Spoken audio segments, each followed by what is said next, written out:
இயற்கை வளங்கள் natural resources. மாநிலத்தின் சட்டவிரோத சுரங்க மற்றும் குவாரி நடவடிக்கைகளை தடுக்கும் மற்றும் அரசுக்கு வந்து சேர வேண்டிய வருவாய்கள் எவ்வித கசவுகள் இன்றி அரசின் ட்ரெஷரியில் செலுத்தப்படுவதை உறுதி செய்யவும் தேவையான அனைத்து நடவடிக்கைகளும் இந்த அரசு மேற்கொள்ளும். இந்த அரசு பதிவேற்ற கடந்த 3 மாதங்களில் சட்டவிரோத கனிமண கடத்தலில் ஈடுபட்ட 1307 வாகனங்கள் பறிமுதல் செய்யப்பட்டுள்ளன.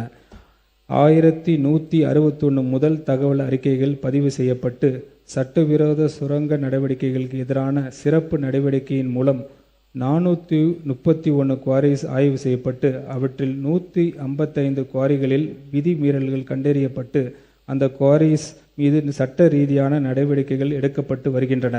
மேலும் மாநிலம் முழுவதும் உள்ள கிரஷிங் யூனிட்ஸ் மற்றும் குடவுன்ஸை ஆய்வு செய்ய சிறப்பு பணிக்குழு அமைக்கப்பட்டுள்ளன. மேலும் எல்லா பகுதிகளிலும் சோதனை சாவடிகளும் அமைக்கப்பட்டுள்ளன.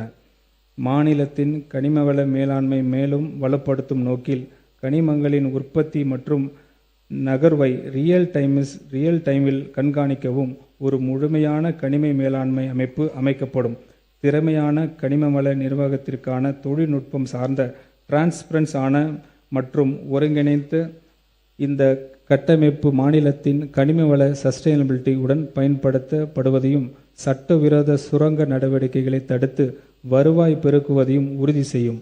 மேலும் கண்காணிப்பு வலுப்படுத்தி சட்டவிரோத சுரங்க நடவடிக்கைகள் தடுக்கும் நோக்கில் மாவட்ட அளவிலான அவேர்னஸ் கேம்பெயின் மற்றும் அமலாக்க பிரிவுகள் அமைக்கப்படும். மேற்கொண்ட திட்டத்தை நடைமுறைப்படுத்துவதற்காக 2026-27 ஆண்டிற்கான திருத்த வரவு செலவு திட்ட மதிப்பீடுகளில் 3 கோடி ரூபாய் நிதி ஒதுக்கீடு செய்யப்படுகிறது. புதுக்கோட்டை மற்றும் பெரம்பலூர் மாவட்டங்களில் கிரனைட்ஸ் தொழிற்சாலை வளர்க்கும் நோக்கில் கிரனைட் பாலிஷிங் மற்றும் வடிவமைப்பு மையங்கள் அமைக்கப்படும். இதற்கான விரைவான திட்ட அறிக்கை நடப்பாண்டில் தயாரிக்கப்படும்.